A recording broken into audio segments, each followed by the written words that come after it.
Rosshalde by Hermann Hesse, widely considered his fourth published novel and originally released in 1914 by Samuel Fisher, is a very introspective novel following the breakdown of the protagonist's marriage and family life.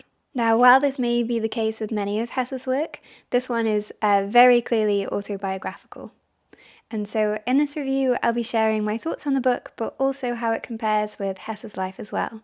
This does mean that if you haven't read the book before, you will be introduced to some spoilers. But if you're stumbling upon this video and you've already read it, but maybe it was some time ago, I'll do a quick recap about what the book is about. So the novel follows the character Johann Veregut.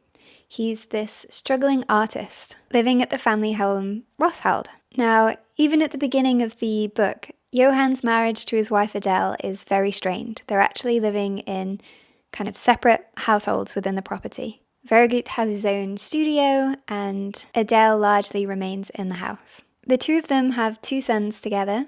The eldest is Albert, who's already moved away from home and has a really difficult relationship with his father. The two of them really don't see eye to eye, and he very much takes the side of his mother. Their second son, however, is the youngest one, Pierre, and he is dearly loved by both of his parents. In fact, he's talked about as the only remaining bond that's left between the two characters. But unfortunately, we start to see Pierre get seriously ill, which kind of forces Veregut to address some of the suppressed feelings and desires that he's been having around leaving his family. And this is really emphasized by one of his friends he has to come visit, Otto Burckhardt, who's just come back from Asia and is really prompting his friend to come with him and is quite horrified at the impact that this marriage has had on his friend's spirit. Now, at the time of writing this book, Hesse is still in his first marriage to Mia Bernoulli. They had previously been living at a home in Geinhofen before moving to Bern into the house of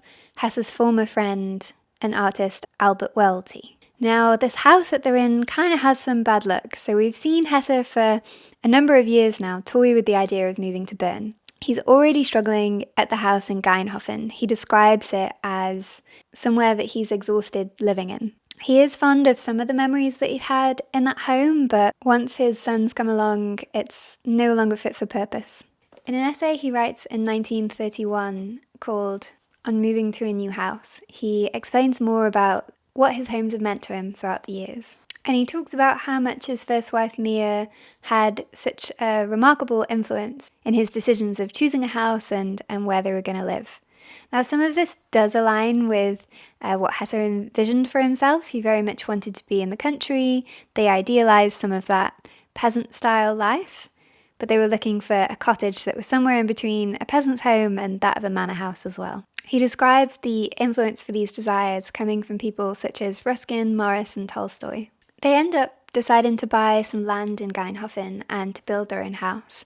And while his first few books were a success, building a house is never a small expense, and this was largely funded by his in-laws, so Mia's parents. Now, this new house that they've built has a lot more luxuries than their previous home, which was quite frugal and off-grid from the sounds of it. Think no hot water, no electricity. But now they have children, this new house is much more comfortable. It even has a dark room for Mia to work on her photography, and of course a workroom for Hesse with a big built-in bookcase and walls filled with pictures. It's also a time where Hesse becomes friends with many artists, as quite a few live in the area as well. Now we start to see Hesse's marriage and family life decline even while they're still in Geinhofen.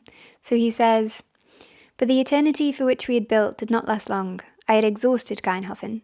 There was no further life for me there. I frequently went on short trips, the world out there was so wide, and finally I went as far as India in the summer of 1911, which is already mirroring that of Veregut's character and his friend Burckhardt as well.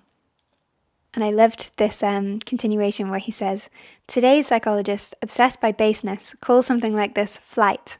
And of course, this element was present among others. But it was also an attempt to gain perspective and an overall view. In the summer of 1911, I went to India and came back at the very end of the year. But none of this was enough. In time, they were added to our unspoken inner discontents, outer ones as well, the easily argued problems between man and wife. Now, while they're very tired of their time in Geinhofen, they're already really enthusiastic about moving to Bern. They've liked it for some time. He has a friend who is an artist named Albert Welty, who lived in Bern, and Hesse visited him many, many times over the years. Now, they're right at the point of thinking to move there, and Welty's wife has already passed away at this house. And then all of a sudden, Welty himself passes. And so Hesse and his wife are kind of suddenly given the opportunity to move into this former Welty house. And they're a bit hesitant, especially with kind of death surrounding the house, but ultimately they take on the lease, keeping some of the Welty furniture and even that of their wolfhound Zuzi. Now, this is a very beautiful house, but it kind of seems a little bit doomed. He describes it from the beginning as being shadowy and unhappy, and says, "The fact that this new existence of ours had begun with the death of both the Weltys was like an omen." And he says it isn't until years later that his wife Mia was actually feeling really afraid and oppressed within this household. It brought with it this dread of a sudden death or the fact that there might be ghosts around. And he talks about how the pressures of this house are kind of slowly destroying life as he knows it. And it's also the house that he's in when the war starts, which is the mark of an extremely difficult period of mental health, both for Hesse and his wife Mia too. But the war hasn't started when he first begins Rosshalde, making this one of the last pre-war works of Hesse's, which is significant as there's quite a big change in his way of writing. His books after the war become a lot more mystical and symbolic. But now we've covered the house of Rosshalde, let me break down some of the characters within it. So to start with, we have Johann Veregut. Now, Johann is the name of Hesse's own father, who he had a bit of a difficult relationship with, especially in his youth. The two of them were always at ends with each other. In fact, his father found Hesse such a difficult boy to live with, he was really contemplating the idea of sending him away when he was a child. At some points, they were really hell-bent on getting rid of him, and it's thanks to Hesse's grandfather, who's also called Hermann, who kind of championed his corner, saying that no one else is going to be able to love their son as much as they should, and that God wouldn't have given them to him if they weren't able to cope with it. So they do keep Hesse, but there's a few times where he gets sent away in a less permanent way. Examples of this would be boarding school and almost behaviour camps, where the children there are described as looking very sickly and sad, and they don't really get to explore any child-friendly mannerisms. And when he comes back from this, he spends a full 6 months there. His mother notes on him being very pale, skinny, and cowed, but she refers to these traits as being positive, that they've managed to break in little Hermann. Now, there's even some friends close to Hesse who describe him as having kind of despised his father in parts of his life. But the older Hesse gets, the more he has a bit more understanding about his dad and his pietist ways of life, and can see himself in him a bit more as well. You'll find descriptions of his father and his relationship to him in essays that he writes later in his life. But I would say that while Veregut holds the name of his father, he's also representing Hesse himself in his marriage to Mia. But there's still a bit of connection there when we look at the elder son, Albert, who's not getting on with his father. I think there's some echoes there of Hesse's relationship with his own father, but otherwise Veregut is very much himself. And his wife Adele is representing Mia Bernoulli, his first wife.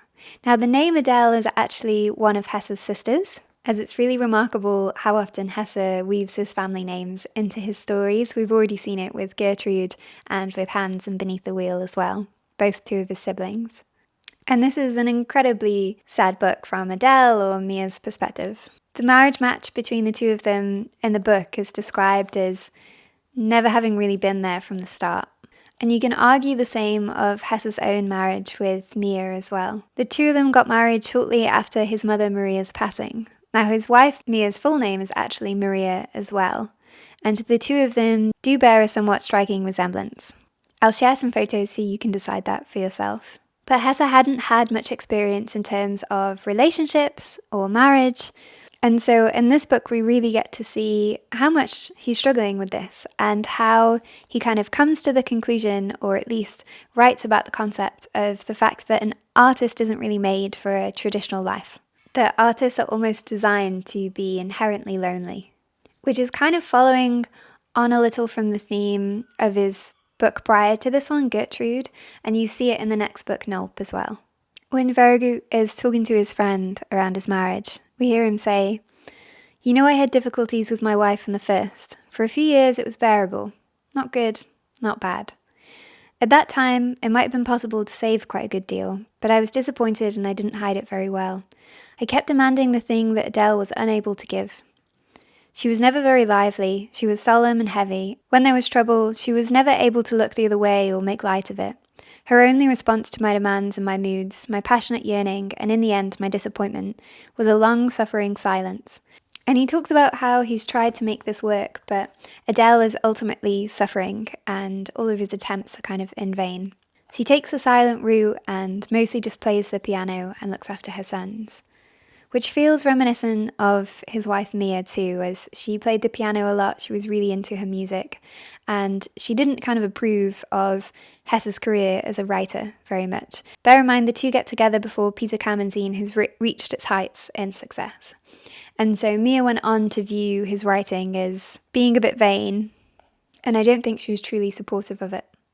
And while he's ultimately trying to suppress this and keep on living with his wife, his friend that visits, Otto Burckhardt, is bringing up a lot of these situations. He's not happy about the things that his friends are doing, and he's really pushing his friend towards divorce. We see Otto say he knew that it could not be long before Johann broke a silence that had become unbearable and unburdened himself of everything that had been accumulating over the years. Now, if you're wondering whether there's any significance to the name Otto Burckhardt, I would argue that there is. So in the same essay where Hesse is talking about his different houses, he's describing how he's decorating them and the influences and idols that he kind of frames and puts on the wall. An example being he had 2 pictures of Nietzsche, which he loved to look at. And he speaks about his time in Tübingen, which is where he was working at a bookstore, saying that at that time he was devoted exclusively to literary and intellectual matters. And he talks about how, in particular, he becomes almost drunken or possessed with Nietzsche. But things change a little when he moves to Basel. As he says, "In Basel, however, my eyes were opened and I became attentive and soon a knowledgeable observer of architecture and painting. The little circle of people in Basel that now took me up and helped to educate me was completely saturated with the influence of Jacob Burckhardt, who had died a short time before and who was to occupy in the second half of my life a place that formerly had belonged to Nietzsche." And you see when Hesse receives the Nobel Prize, he quotes a number of figures being really influential to him, and Burckhardt is listed as one of those. Now, he really honours Burckhardt in his final novel, The Glass-Bead Game, as Father Jacobus, but I do think there's too much coincidence there for Burckhardt not to have some relation to him. If you're not familiar with him, Burckhardt was a Swiss historian. He passed away in 1897 when Hesse was around 20. And he played a really big role in how we kind of perceive the Renaissance today. So rather than focusing just on political events or wars, although he was very critical of German nationalism, kind of like Hesse, he concentrated mostly on arts and culture, looking at the spiritual side of things and what past civilizations really valued. He was a man that lived a very independent, isolated life that I think would be fair to describe as aesthetic. And he was based in Basel, Switzerland as well, which is where Nietzsche was a teacher, and it's where Hesse lived for a number of years as well. But I don't doubt that Burckhardt's role and character is maybe connected to some of his other friends as well. As another essay he writes, and my version of it is included in autobiographical writings, would be A Remembrance of India, which he wrote in 1916. Now, this trip to India was done with his friend Hans Sturzenegger, who was a painter, kind of like Veragut. And it's quite a remarkable trip for Hesse. His appreciation for India, China, and other parts of Asia really grow. I mean, Hesse has quite a long connection with India. His parents did missionary work out there, so did his grandfather. He was introduced to so many Eastern religions and works of literature from an early age, thanks to access to his family's library. And so this kind of desire to be back in Asia and the benefits that it could bring is echoed in Rosshalde. We see Veragut's character desperate to flee and for freedom and to search for inspiration. I mean, all through his marriage, he was taking very long trips abroad, usually at quite difficult times for the family. But in reading this book, you really get to see how kind of disconnected he is from them at large. Now, one of the things that's barely holding their marriage together, but is the real reason why they've remained connected, is their little son, Pierre. Both parents are smitten with this little boy, who does come across really endearing and charming in the book. But unfortunately, Pierre finds himself getting really sick with meningitis.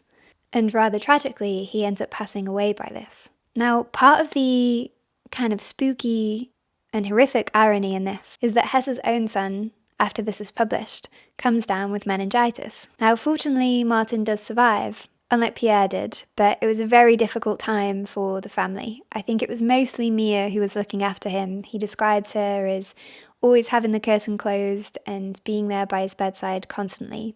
The other children are sent away, but their son getting ill makes Mia's mental health even more exasperated, and they're truly starting to suffer.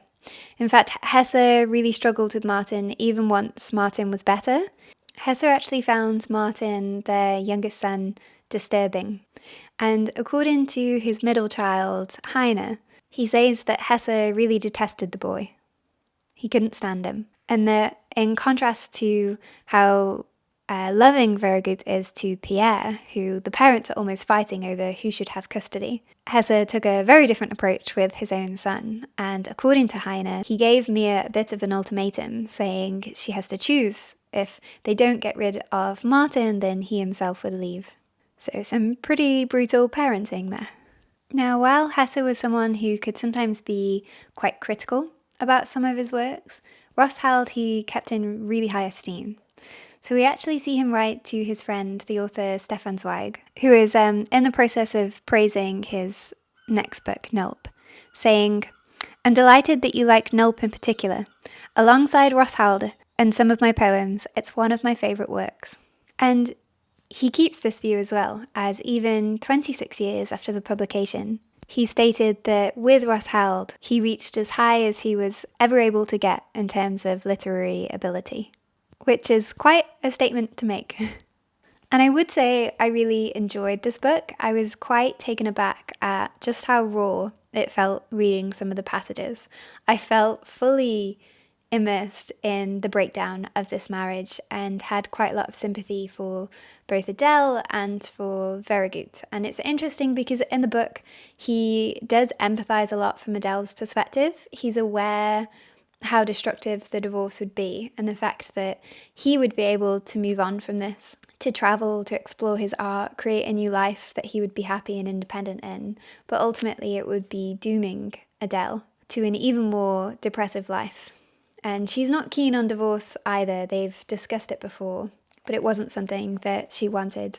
And in real life, Mia and Hesse don't get properly divorced for quite a few years after this. It isn't really until he's fully pushed into it by the psychoanalyst J.B. Lang that he finally goes through and divorces Mia. But it truly is quite a brutal telling of the disintegration of marriage. And rather than Hesse coming to the conclusion that he made the wrong choice in Mia, his views in this book are more to do with marriage should not be something that the artist does as a whole. And this is the case whether you're a painter, as in this book, whether you're a musician, such as in Gertrude. He doesn't believe that the artistic types are made for marriage due to the detachment that they have to have in order to be such an observer of life. Now, Hesse himself was also a bit of an artist. He loved painting, especially with watercolours. And he did illustrate some of his work as well. Pictures, Metamorphoses is the one that's coming to mind. I was trying to find for you, I have a calendar from when I went to Germany, Switzerland in 2016 for the Dada anniversary that was full of his watercolour paintings, but I can't for the life of me find where I've put that. But a good example of it, if you haven't seen his watercolours before, is maybe through the publisher Kale's Press. This is a bad example because the illustrations in this aren't by Hesse, but they do one that looks just like this that is about trees, and the illustrations in that, some of them are Hesse's. I just don't have it with me right now. I was bedbound for a long time, and so brought a lot of books with me to my family's house who were looking after me. So I've only recently come back home and don't have all of my books. But yeah, it looks like this, except this is green and it's trees. If you see that, I recommend it. But he has got that artistic tie-in with Verhaeghe, and we see the role of painter show up in other novels as well. King's Law's Last Summer is probably a good example of this. I mean, to emphasise the view on Hesse's thoughts of the artist needing to prioritise his art over loved ones, at the end of the book, once we see Pierre's passing, he writes, "What remained to him was his art, of which he had never felt as sure as he did now. There remained the consolation of the outsider to whom it is not given to seize the cup of life and drain it. There remained the strange, cool, and yet irresistible passion to see, to observe, and to participate with secret pride in the work of creation. That was the residue and the value of his unsuccessful life, the imperturbable loneliness and cold delight of art, and to follow that star would from now on be his destiny," which is the perfect sentence to lead you into Nulp, the vagabond who kind of looks down quite a bit on the sanctity of marriage. And this theme is very much carried on throughout his writing as well. And it rings true to some extent, especially from Hesse's perspectives, as none of his marriages were very successful. I would actually describe some of them as being quite odd. But overall, I really enjoyed this book. I'm not sure I quite agree with Hesse's quote as it being the kind of peak of his work, but it's still one that I'd recommend, especially if you're getting divorced. But even if not, it'll give you a great insight into Hesse's world and state of mind at the time of his marriage. And I'd say the narrative takes on quite a different style from his previous works, but yeah, once the war is in full swing, it's a whole other style of writing. So I think that summarises my thoughts on the book. Thank you so much for being here if anyone does make it to the end. And any fan of Hesse is welcome to be a friend of mine. So if you have any thoughts on the book, feel free to share. That's all for now. Take care. Bye. Hello again. I was just editing this video when I realised I missed out a really crucial letter that I think ties together some of these themes. So in Bernhard Zeller's biography, he includes a letter that Hermann writes to his father about Rosshalde, and in particular, talking around that concept between the artist and whether or not he is suitable for married life. So I just wanted to pop on and share that letter. And so this is Hermann speaking to his father saying, "The novel marks at least a temporary departure from the most difficult of the practical problems that have preoccupied me. For the unhappy marriage with which the book deals is not at all founded upon a wrong choice, but has more accurately to do with the artist and marriage, with the question as to whether an artist and thinker, a man who is not only intent upon living life instinctually, but primarily upon observing and recording it as objectively as possible, as to whether such a person is at all capable of marriage." I felt like it was key for me to include this. I hope you enjoyed.